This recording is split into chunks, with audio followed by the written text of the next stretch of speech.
As a young person getting into music, you know, I was definitely Stone Temple Pilots was a huge influence on me. Nine Inch Nails. I got to go see Pearl Jam, Nirvana, and Red Hot Chili Peppers performed all together on the same stage. That was pretty badass. At that time, I would have been like, those are my favorite bands! You know, but there's so many great artists out there, it's hard to like knock it down to just two. So I would have to just go with my gut, which would probably be the Beatles and back to Depeche Mode. I think are the two bands that I think consistently have had the most influence on how I think the quality of music should be.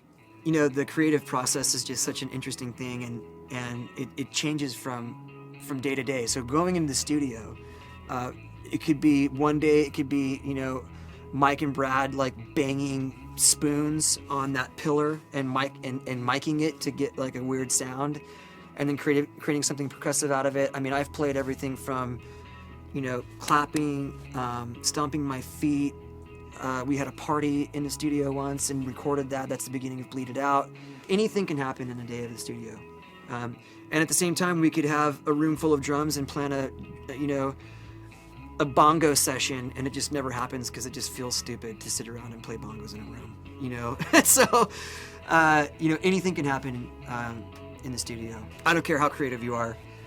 Creativity doesn't like not come at breakfast time. It comes at the most random times in the world. It's like, honestly, that's one of the things I love most about being alive in this era is like, I could be like on the toilet and at 40,000 feet over the Pacific Ocean and be like, I got an idea, and just pull my phone out and like hum it, you know? And whereas before I would have to spend the extra, you know, the rest of the flight, where there's like 8 hours, I'd have to keep just repeating that thing over and over in my mind and hope I don't lose it by the time we land.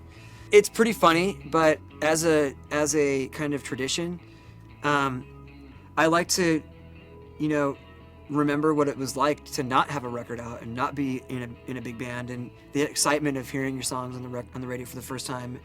And keeping that excitement, because we go into every record, at least I approach every record as this is our first record and it could be our last. And so when this one's done, it doesn't mean that we get to ride the success of that one and for the rest of our careers. So I think that's one of the reasons why I also like making a lot of different styles of music and making different sounding records, is because it makes it feel like it's more fresh and it feels like it is a unique thing.